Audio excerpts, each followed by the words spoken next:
What's going on, guys? Today we're going to be looking at another optic from VectorOptics. This one is the Frenzy Flex 1x24x29 Gen II. I know it's a mouthful. That's what never mind. Anyways, this is their newest offering in the competition/tactical market. Although this could be used for EDC, its large size would tend to steer me away from that.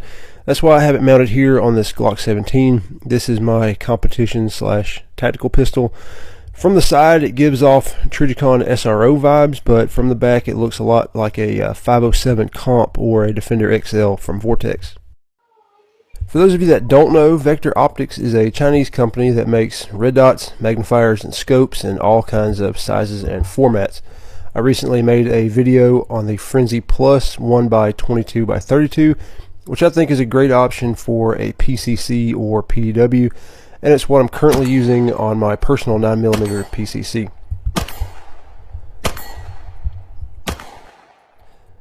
At the $200 price point, I think this red dot is a pretty decent value. It uses the RMR footprint. It claims to have a 50,000 hour battery life from one 1632 battery. The body is made out of 70-75 aluminum, and it has 9 daylight settings and 2 night vision settings.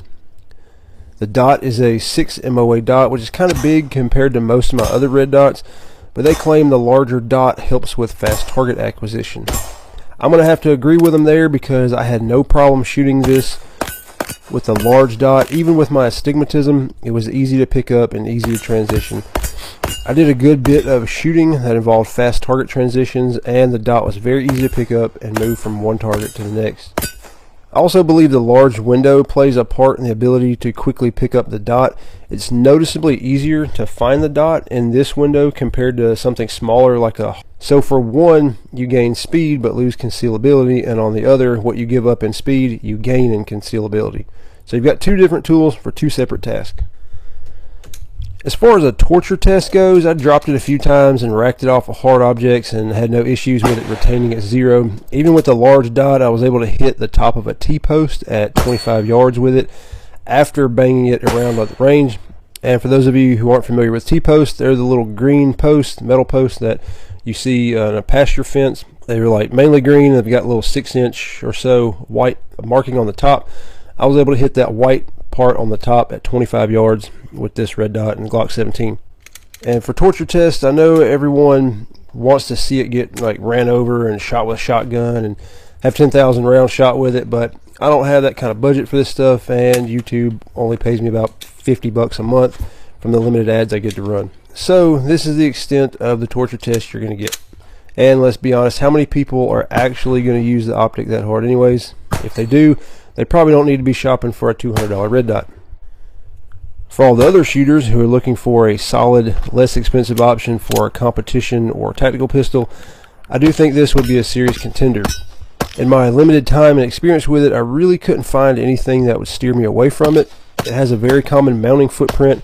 The dot has plenty of brightness settings. The body is made of 70-75 aluminum, and the dot was always there when I picked it up to use it.